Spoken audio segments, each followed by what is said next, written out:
Assalamualaikum warahmatullahi wabarakatuh.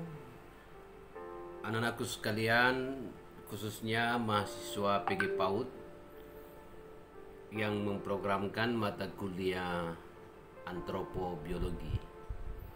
Apa kabar semuanya? Semoga dalam keadaan sehat walafiat, senantiasa di dalam perlindungan Allah Subhanahu wa taala.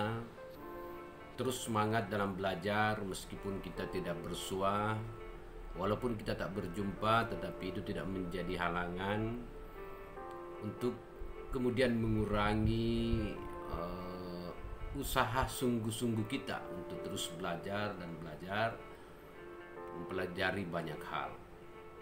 Dalam kesempatan ini saya akan menjelaskan tentang bagian ketiga dari mata kuliah antropobiologi, yakni konsep tentang antro atau manusia. Anak-anakku sekalian, manusia itu sering atau banyak diistilahkan dalam bahasa atau kata-kata yang lain. Manusia biasa disebut dengan human. Manusia juga biasa disebut dengan orang. Kalau di dalam kaidah Al-Quran banyak yang menyebut tentang manusia, ada al-insan, ada an-nas, semua itu bermakna tentang manusia. Tetapi yang kita pelajari ini adalah konsep tentang antro atau manusia. Dalam bahasa Latin itu istilah manusia itu berasal dari kata humanus atau dekat dengan istilah homo. Jadi secara biologis manusia itu diklasifikasikan sebagai Homo sapiens, yang berarti manusia yang berakal atau makhluk yang memiliki pengetahuan. Itulah secara biologis konsep tentang manusia. Di dalam ilmu biologi, manusia itu diklasifikasikan sebagai kingdom animalia atau kingdom animal. Jadi dia masuk kategori keluarga hewan. Jadi yang pertama kali membuat istilah taksonomi ini adalah Carolus Linnaeus, itu sekitar tahun 1700-an sampai hampir tahun 1800-an, itu menempatkan manusia sebagai animal. Animal itu artinya adalah memiliki napas. Ini juga dikemukakan oleh Creswell pada tahun 2010. Jadi kingdomnya manusia itu adalah kingdom animalia. Terus di bawahnya ada disebut dengan Phylum Chordata, itu masuk kelompok hewan vertebrata. Subphylum Chordata mencakup semua hewan yang memiliki tulang belakang. Di bawahnya masuk di kelas mamalia, yakni kelompok atau kelas yang menyusui. Jadi disebut dengan mamalia karena termasuk memiliki kelenjar susu. Terus ada di bawahnya lagi disebut dengan Ordo Primata. Ordo Primata karena memiliki 5 jari, memiliki struktur gigi yang sama dengan rancangan tubuh primitif.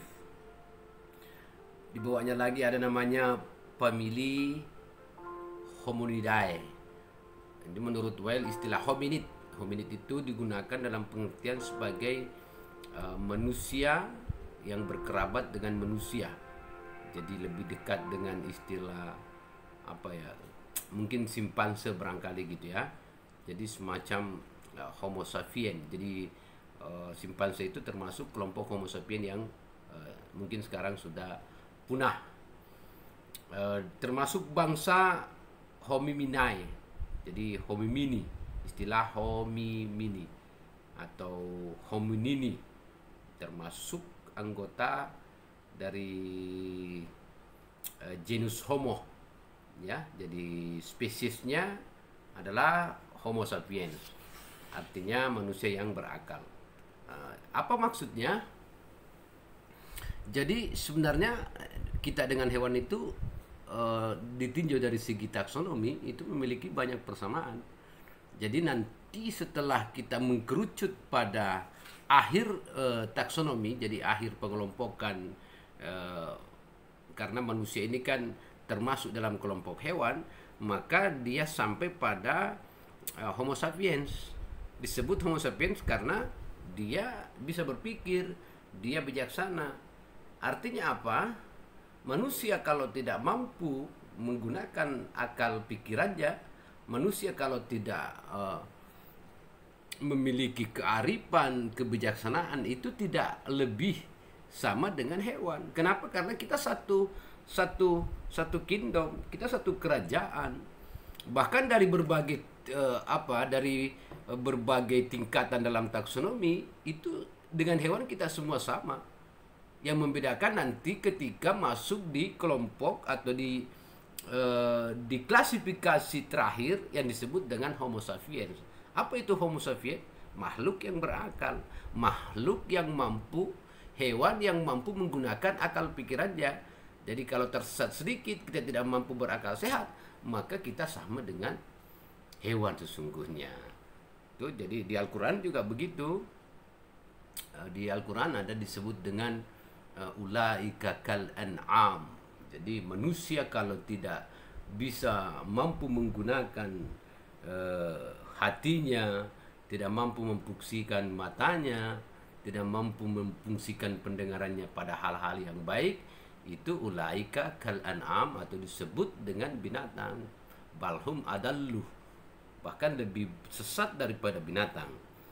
Jadi hati-hati. Jadi manusia itu adalah hewan yang berakal, hewan yang punya pengetahuan, sehingga disebut dengan Homo sapiens. Selanjutnya kita berbicara tentang karakteristik manusia. Karakter manusia. Kenapa kita mesti memahami karakter manusia? Sebab dari karakteristik inilah nanti akan semakin memisahkan kita dengan karakter hewan.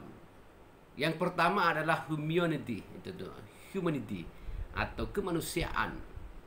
Kita tidak pernah dengar istilah kehewanan. Jadi kemanusiaan adalah karakter utama manusia, menyangkut kehidupan yang dikontrol oleh sifat dasar manusia yang disebut dengan akal.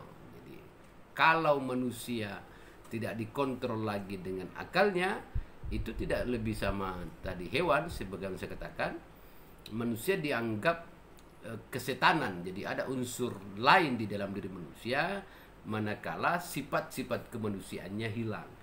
Jadi karakter utama manusia adalah kemanusiaan. Konsep yang kedua sebagai karakter manusia disebut dengan makhluk yang bertuhan.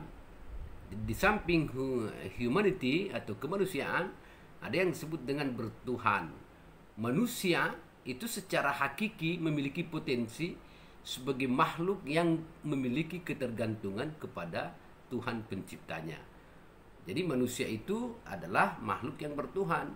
Beda dengan binatang. Binatang itu tidak bertuhan, sehingga terlepas dari aspek religius. Kalau kita sebagai manusia itu tidak bisa hidup tanpa agama. So kita meyakini bahwa agama itu adalah menjadi norma, menjadi panutan hidup, menjadi kontrol hidup kita. Nah, dari situlah lahirlah tentang kepercayaan. Jadi nanti disebut dengan manusia. Yang pertama tadi kalau dia memiliki aspek kemanusiaan, yang kedua adalah memiliki keyakinan terhadap Tuhannya. Yang ketiga adalah manusia sebagai makhluk yang punya aturan dan nilai. Nilai itu biasa distilahkan value. Jadi manusia hidup dengan value-nya, manusia hidup dengan nilainya. Nilai adalah itu sering diistilahkan sebagai harga. Cara manusia menempatkan diri bahwa yang dilakukan manusia itu dihargai. Nilai manusia itu diartikan sebagai ide, pikiran atau konsep mengenai apa yang dianggap penting di dalam kehidupannya. Jadi kita manusia punya nilai yang kita anggap penting di dalam kehidupan. Karena kita punya aturan, kita punya nilai. Hewan, binatang tidak. Makhluk lain itu tidak terwujud nilainya, tidak terlihat nilainya. Kalau kita menjadi ada nilai yang harus kita junjung tinggi lah, kurang lebih begitu. Kemudian yang kedua ada yang disebut dengan etika. Etika inilah ekspresi dari nilai. Karena kita punya nilai, maka terekspresi dalam bentuk etika. Etika merupakan refleksi yang dirasakan manusia untuk mencari tahu apa yang seharusnya dilakukan oleh manusia. Jadi kalau kita tidak punya etika, kita terlepas dari nilai. Kalau kita tidak bernilai, tidak menjunjung tinggi nilai, maka kita juga bukan manusia. Selanjutnya ada yang disebut dengan norma, atau secara bahasa biasa dikatakan kaidah, atau biasa disebut dengan standar.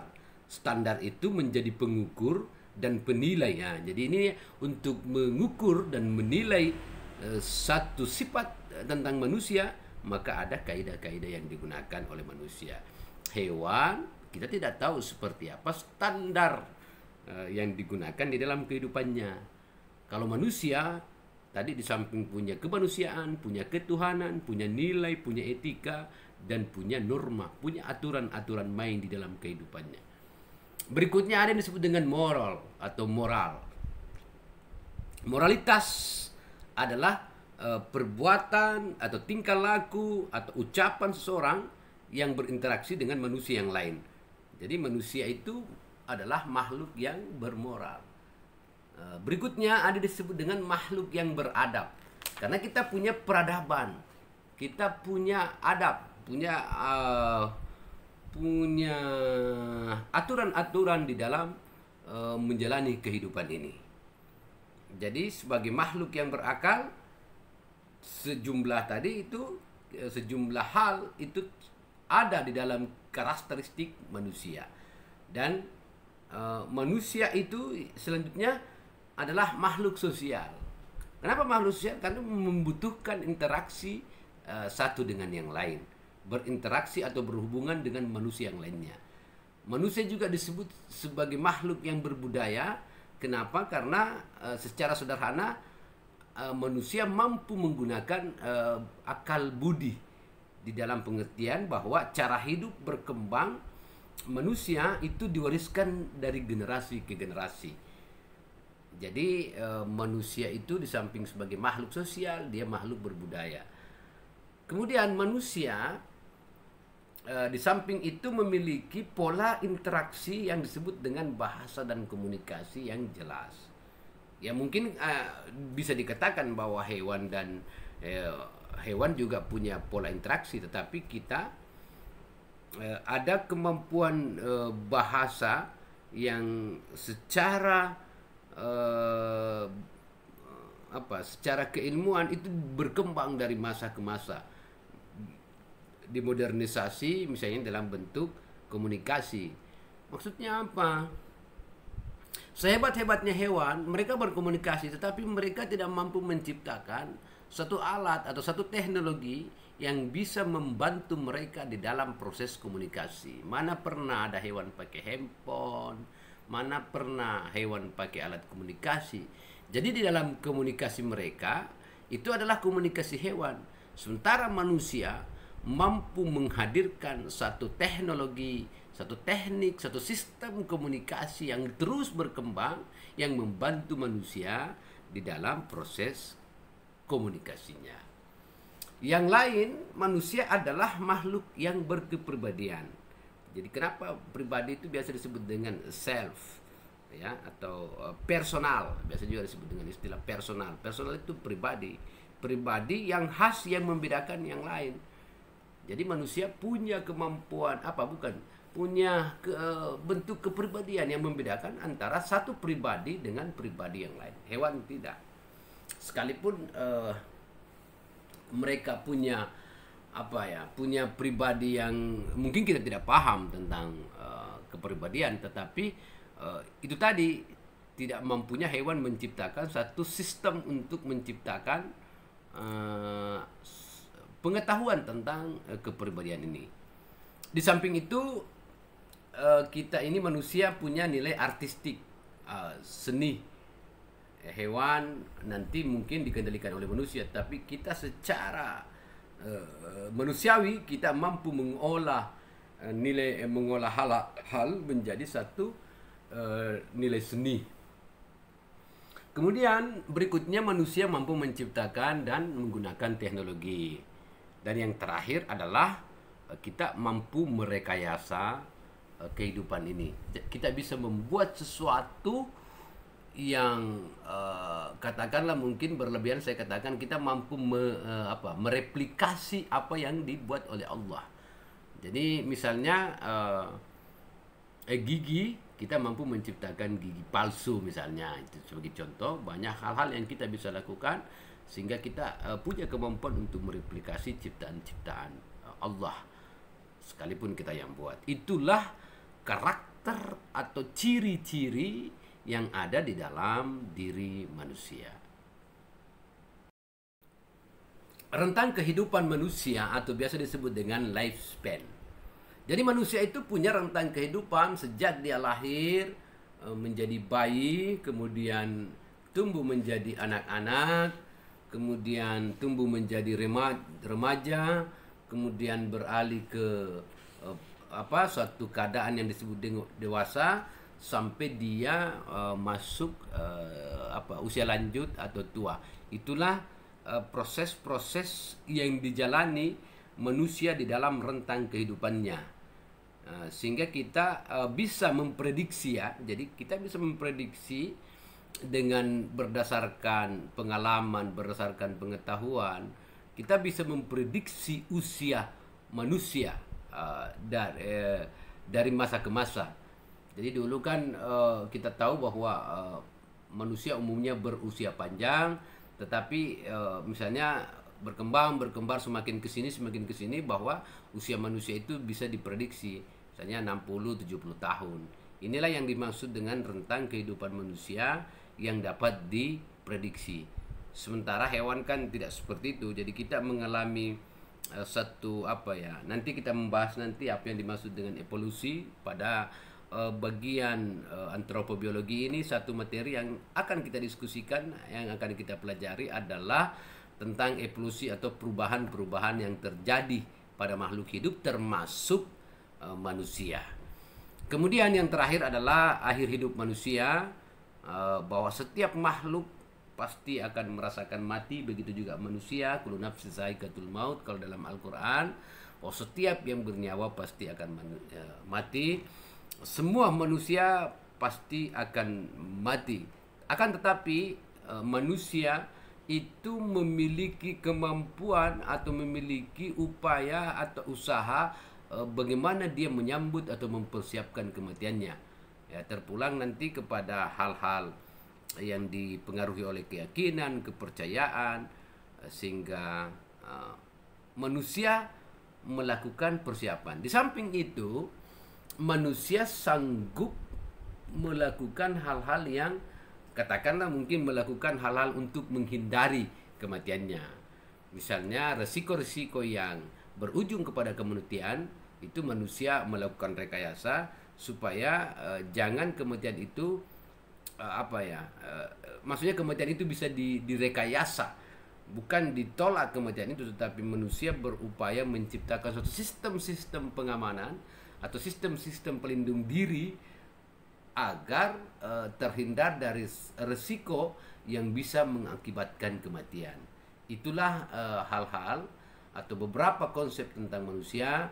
Mudah-mudahan dengan memahami konsep manusia ini secara umum, anak-anakku bisa paham dan bisa melahirkan satu pengetahuan tentang bagaimana sih posisi manusia dibandingkan dengan makhluk yang lain.